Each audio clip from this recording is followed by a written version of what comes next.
Quanto à repolarização ventricular, o vetor que utilizamos para representar esse fenômeno é um vetor simples, é um vetor único, que assim como o vetor onda P tem uma orientação de cima para baixo, da direita para a esquerda. Esse vetor aqui representado.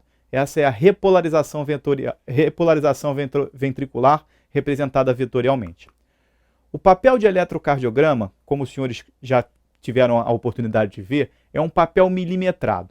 Então é um papel, como está aqui representado, eu vou aumentar para vocês. É um papel que tem 1 milímetro de largura e 1 milímetro de altura em cada um dos seus quadradinhos. Então aqui, ó, cada quadradinho desse tem 1 milímetro de largura, 1 milímetro de altura.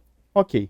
O eletrocardiograma, no eixo X, que é o eixo longitudinal, é o eixo tempo. Cada quadradinho desses aqui representado tem o equivalente a 0,04 segundos. Então, cada quadradinho desse tem uma duração de 0,04 segundos. Em eletrocardiografia, gostamos de trabalhar com milissegundos. Então, cada quadradinho desse tem 40 milissegundos de duração. Então, eu vou pegar 5 quadradinhos desse, que definem um quadrado grande para mim, e vou aumentar aqui em cima, ó. Então, eu tenho 5 quadradinhos de duração, 5 quadradinhos de 40 milissegundos. Logo, um quadradão desse, que é formado por 5 quadradinhos, tem 5 vezes 40, 200 milissegundos de duração. O eixo Y, que é esse eixo de cima para baixo, ou de baixo para cima, é o eixo voltagem. Cada quadradinho desse, de 1 milímetro, tem o equivalente a 0,1 milivolt de altura. Então, cada quadradinho tem 0,1 milivolt. Cada quadradão tem 5 vezes 0,1, 0,5 milivolt. O papel de o eletrocardiograma que a gente roda na maioria das situações, ele é calibrado na calibração N. N é uma calibração onde 10 quadradinhos, ou seja, 10 milímetros, equivalem a 1 milivolt. Essa é a calibração padrão do eletrocardiograma. 10 quadradinhos equivalem a 1 milivolt. Muito bem.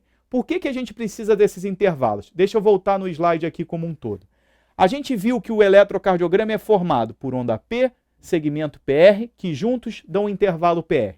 Complexo QRS, segmento ST e onda T. QRS e onda T juntos formam o intervalo QT. Esses intervalos, PR, QT e as próprias ondas e complexos têm uma duração que é importante eu conhecer em situações específicas. Essa duração é medida em milissegundos.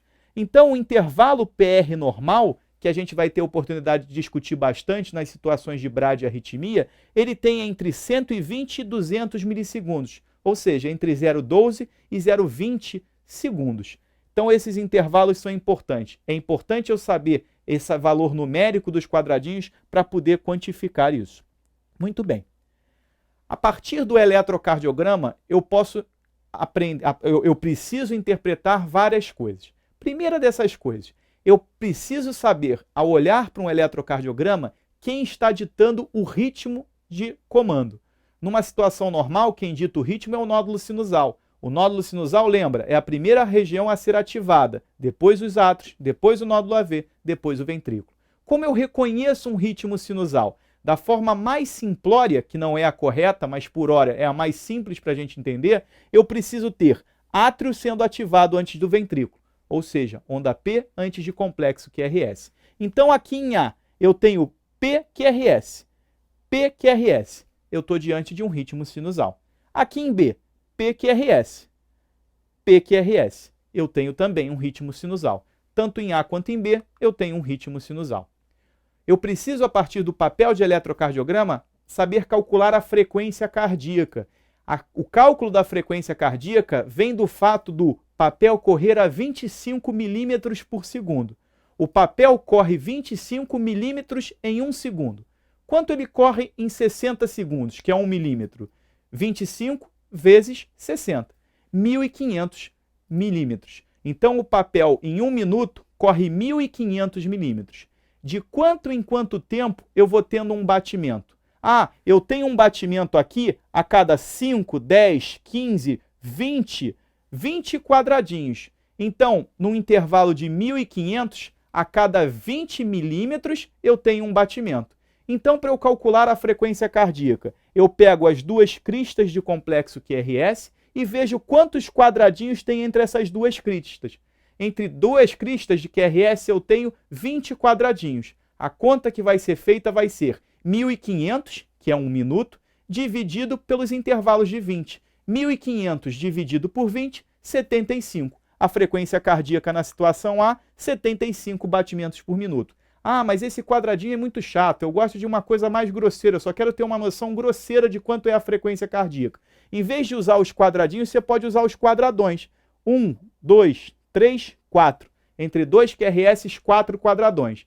Em vez de utilizar 1.500 dividido por quadradinho, você vai usar a quinta parte, 300 dividido pelo número de quadradão. 300 dividido por 4, 75. É assim que a gente calcula a frequência cardíaca. Na situação B, eu tenho entre dois complexos QRS, 5, 10, 15, 20, 25, 30 e mais um pouquinho, mais ou menos 30 milímetros. 1.500 dividido por 30, 50 batimentos por minuto. Ah, não quero usar os quadradinhos, quero usar o quadradão. 1, 2, 3, 4, 5, 6. 300 dividido por 6, 50 batimentos por minuto. Eu utilizo ainda esses intervalos de 40 milissegundos para determinar aqueles intervalos que eram importantes. Intervalo PR, intervalo QT. Para medir o intervalo PR, eu vou medir aqui, ó, do início do complexo da onda P ao início do complexo QRS. Em A, esse cálculo dá 160 milissegundos. Em B, do início da P ao início do QRS, 200 milissegundos. Uso para calcular o intervalo QT também, do início do QRS ao final da onda T. Em A, 320 milissegundos. Em B, 480 milissegundos.